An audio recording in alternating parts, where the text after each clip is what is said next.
Tuesday, May 23rd at 2023 at 4:45 p.m. Eastern Time, USA, 16:45. I'm Mitch Miller.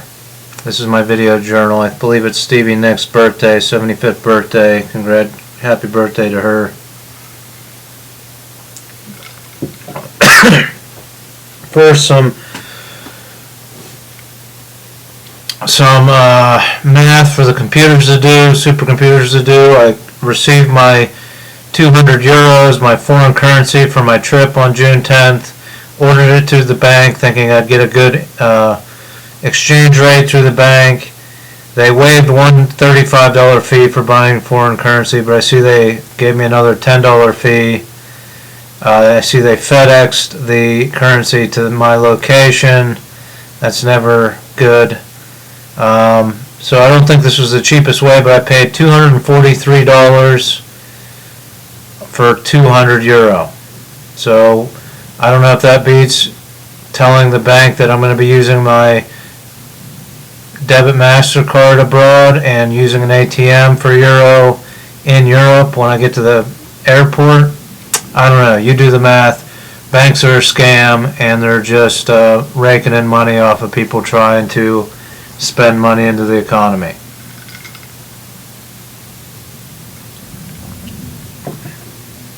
I'm drinking some brown water today, some whiskey, bourbon. My back is very sore. I'm self-medicating. I was in a lot of pain today in the embroidery shop. It was tight yesterday. I was a little sore yesterday, but today I was doing this type of hooping instead of this type of hooping. And it's not good for your back. That's why Nick McCall's back is all messed up. He had an appointment today to get x-rays and everything. This type of work is not good on your back, and I wish I could have eased into it a little bit more instead of being thrown right into it because Nick had a back injury. But he did cancel his concert. He went to the Blink-182 concert, but he canceled his concert he was supposed to play in because of his back.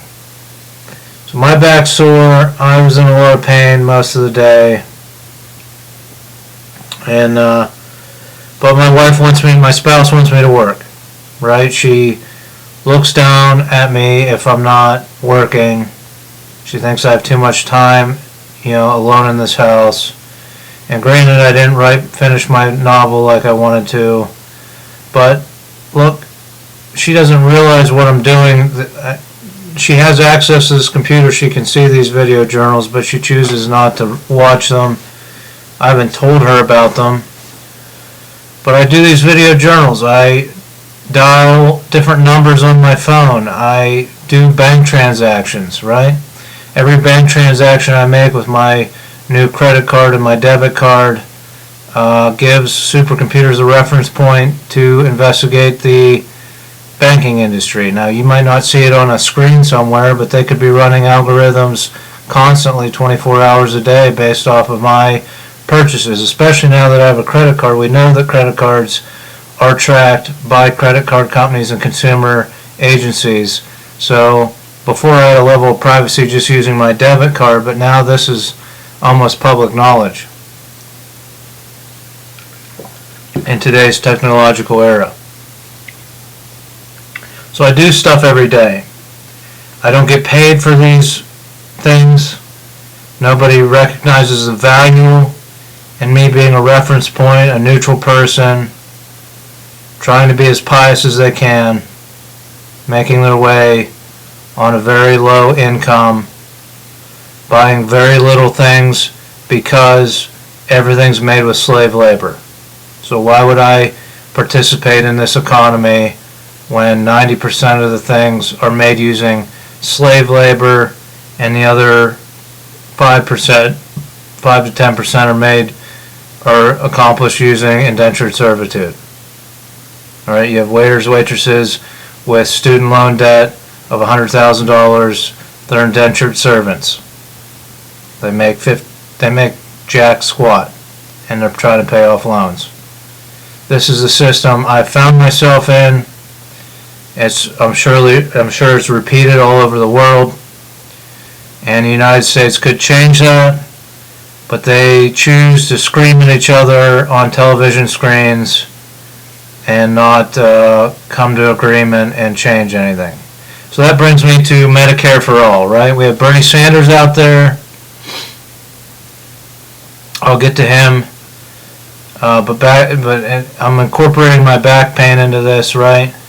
Medicare for All. So you roll out Medicare for All. Let's tweak it though, Bernie, right? And I'm available to work for your staff. I've reached out to the 2 Republican Florida senators about being on their staff. I've reached out to my 2 Democratic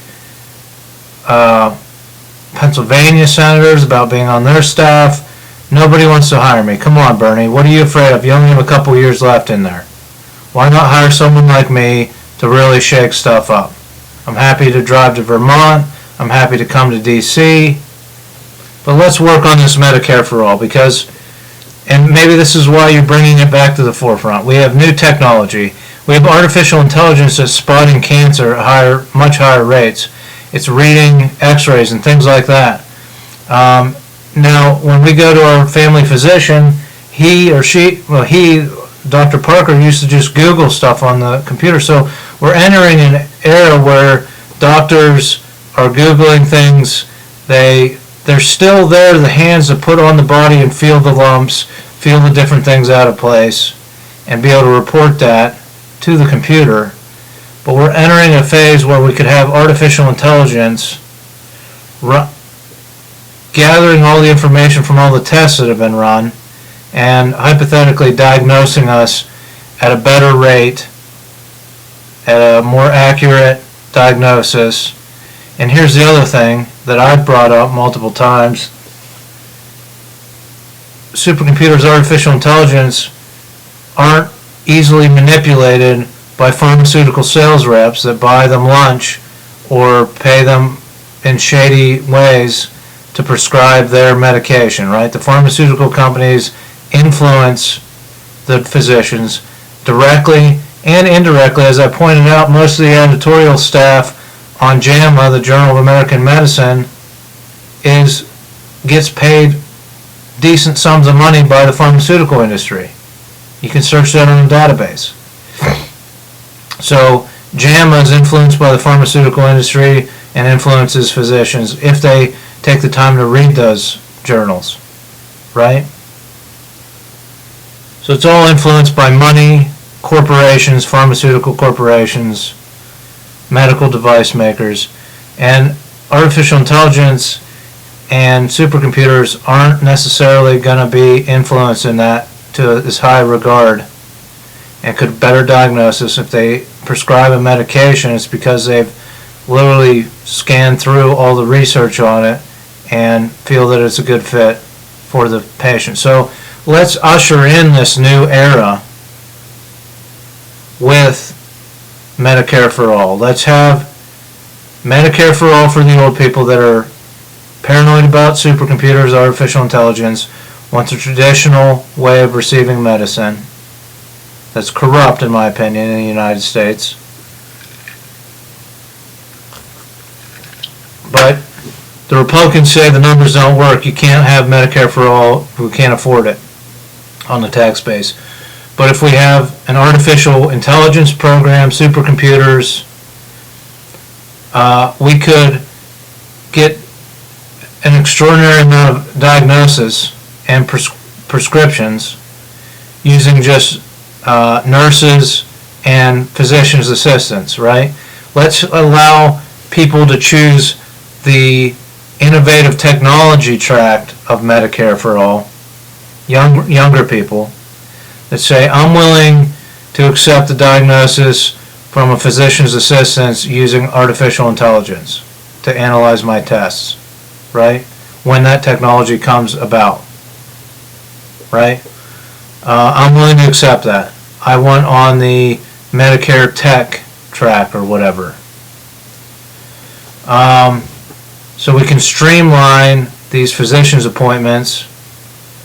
We can get hypothetically better diagnoses, and we can cut the costs of the medical industry. And physicians will take note of this, and maybe they won't take the payouts from the pharmaceutical companies anymore, because we'll say, look, we don't want those physicians, and we're going to replace those physicians with artificial intelligence if they continue to operate in a corrupt manner.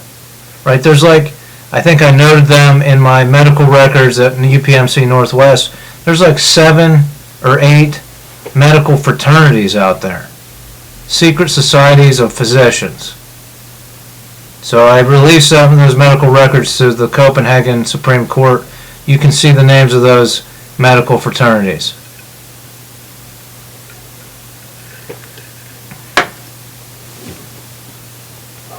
So Medicare for All Innovative Technology Tract. The other thing that it can do, in reference to my back pain,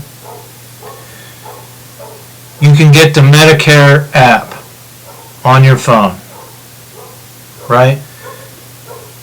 People like Bernie Sanders, and politicians like to say opioid epidemic, opioid epidemic, opioid epidemic, but they don't get to the root cause, right? It's not an epidemic. It's a chronic pain situation. It's a chronic pain. It affects the working class and specifically manual labor people. I know after today working with a back pain all day why people come home, eat a painkiller, and lounge on a lazy boy recliner all evening, right? It's working class manual labor people have chronic pain. You won't let them treat it with marijuana, and some treat it with alcohol, which leads to bad things, and you've basically legalized opioids. Here's the thing, let's get to the root cause, right? Instead of saying opioid epidemic, firing up the police force to crack down on all this BS, you get the Medicare app. Every worker in the United States can download the Medicare app. And on that app, you track how much pain you have day to day. Right? We're doing Medicare for All. We're getting to the root cause of the opioid epidemic. How much pain do you have? Is it, you scale how much pain it is, how many hours you had it, did you have it at work, are you still having it at home? We could even incorporate, did you take aspirin, ibuprofen, what did you take to treat the pain? And this all tracks. It involves Medicare investing in a technology area, but in the terms and conditions you waive HIPAA rights. You waive some HIPAA rights, right? And you can choose to share this information with your union. The unions can receive the information. You fill out in the Medicare app exactly what your position is, exactly what employer you have. This is not shared with your employer so that you cannot be fired for having a high pain rating through their. It's only shared if you give permission with your union. This gives the unions the information they need to negotiate with employers. And basically what we're doing here is we're working with employers, unions work with employers to reduce the total amount of pain experienced by the workforce of the United States, but also if we're going to automate all of these jobs, right, and management that might appreciate this, right, because their job's being replaced by AI now, artificial intelligence. If we're going to replace these jobs, let's replace the ones where people are in have more closely associated with chronic pain, right? So either come up with the robotic technology or the rigging technology so there's less stooping, less bending over. You can just, hoop the different devices, technology. The employer can invest in that. The unions can work with them on that. But if you're going to automate or semi-automate positions, let's do the ones that are causing the most chronic pain. Right? And the government, using this app's data, can release every year the occupations, the specific positions most closely associated with chronic pain. And I guarantee you, every year it's going to be construction worker or laborer. These people should be paid a lot more than what they're paid. I know people don't want to, they can't afford it, people work on their house or whatever. They should be paid a lot more. There used to be a union for construction workers, domestic construction workers in this country. They did away with it. They should be paid a lot more, and they're not. And as I've argued, it's wage control. You arrest these people because they pop some pills at the end of the day, and they do something stupid, walk down to the supermarket, get in a fight or smoke a cigarette in the wrong place. Then they're busted because they had a little bit of a pill in their pocket without a prescription, right? So this app, in conjunction with the fingerprint controlled pill containers, could act to help people treat their chronic pain without becoming fully addicted, right?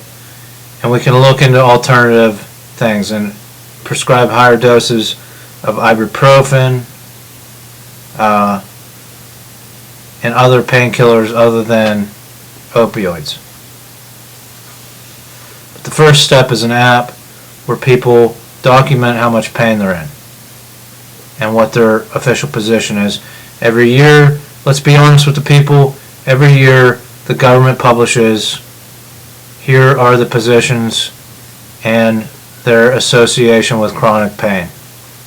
Be honest with the workers before they take up a career that's going to cause them chronic back pain for the rest of their lives. Like what might have happened for me after the past year of working in the embroidery shop.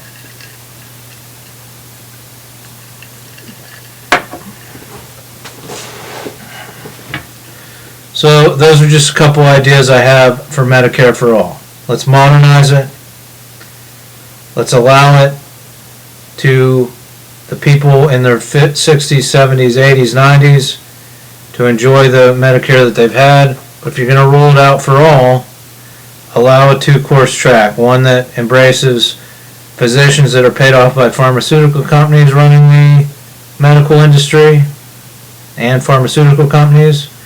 And then the innovative technology track where we start to replace some of these physicians with artificial intelligence. Not necessarily replace them, but allow them to inform their diagnosis through this technology.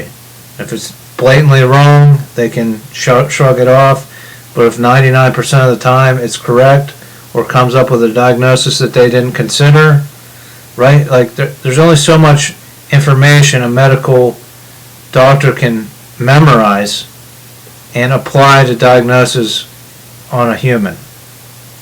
And that fades every year that they get older.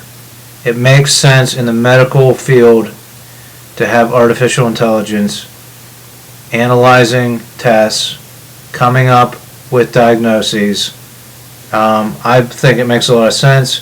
So if we're going to pass a nationwide health care, let's give it that tract so that people who are willing to trust technology more than we trust physicians, because we've looked up the databases that say they take payments from pharmaceutical companies,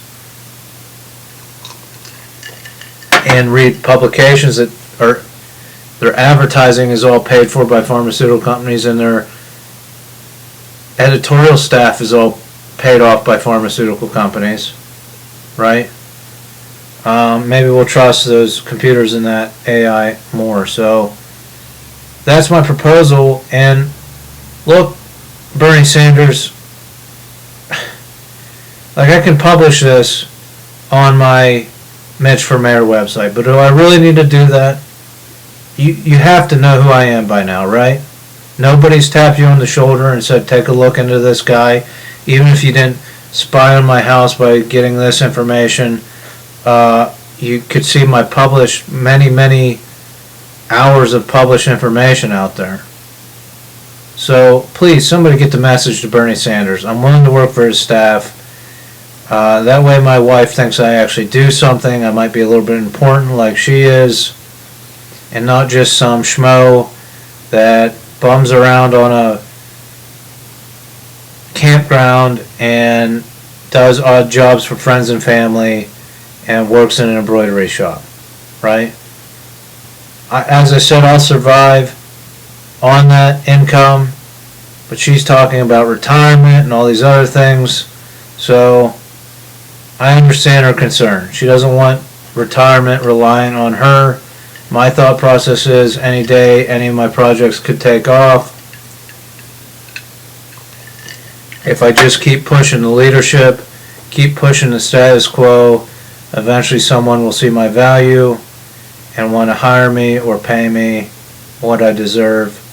That's my thought process. That's why I don't sweat the retirement stuff. She doesn't see that. She sees me pretty much as a loser, I think, even though she said, I don't think you're lazy. But when my options are manual labor positions, my hands cramp up after 6 hours at the embroidery shop. I'm going to be 40 in September. My back is not great. I used to be able to lift ladders, and in construction my back held up fine. This job, literally you're stooping over and doing repetitive motions that is not good for your lower back, even though Bill of WPC Sportswear says, oh, this isn't your lower back. You can do that all day. That's your shoulders. Your lower back is because you're stooping over too much. Whatever. I know my body. These repetitive motions are not good. And the garment industry isn't going to be automated anytime soon. The other thing with unions having this information about the chronic pain, about some pain, about little pain, if the corporations, if the companies, if the businesses try to outsource the labor to other countries, we can say you literally took pain information and put painful jobs on other nations' workers. We're not going to let you do that. You have to reasonably try to address what's causing the chronic pain, whether it's having physical therapists come in and show people how to use the equipment, and the unions can then reach out to where this labor was located and try to work on the innovations that they were working on with the company to automate certain aspects. They can retain all rights to the automation, right, in those negotiation contracts.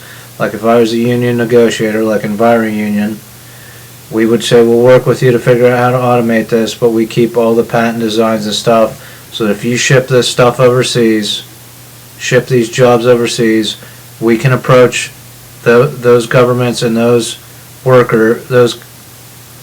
companies over there and show what we worked on with you and have the patents to be able to develop the semi-automated or automated technology for those workers, so that we don't have an entire workforce that said you literally took information that put you at a liability and outsourced it to other countries, so that we have a whole nother class of terrorists ready to attack the United States, right? I mean, again, I've said address terrorism at its root, address the opioid epidemic at its root, and you can start to do that with Medicare for All. So come on, Bernie. I mean, you know, if you would have won against Biden, I would have voted for you. So let's shake stuff up. Put me on the podium. I'll explain this stuff for Medicare for All. You know, this is what we're trying to do with Medicare for All now. Makes sense. Or you can. You're a very well-spoken person. Use these ideas. But pay me $30,000 a year to do something in your staff, please, so that I have some legitimacy. I work for a senator. I still do these video journals, and I field some calls at my house, and I work around my house, and I write, and I still do the art stuff that I do. I get $30K working for a federal senator, right? Anyhow, that's my idea for Medicare for All. Thanks for joining me. I'll be back after the holiday, and back at this house, and I'll probably do some more. I already have some ideas floating around for some things I can do for the video journal. Thanks for joining me, and I'll wait for your call, Bernie, but I visited your home state. You had an opportunity there to talk to me. Maybe I was under the radar at that point. But please, somebody show this video to Bernie Sanders. Tell them there's 153 other videos like this. And let's, I'd be happy to summarize it for him if I worked in his staff. Thanks for watching.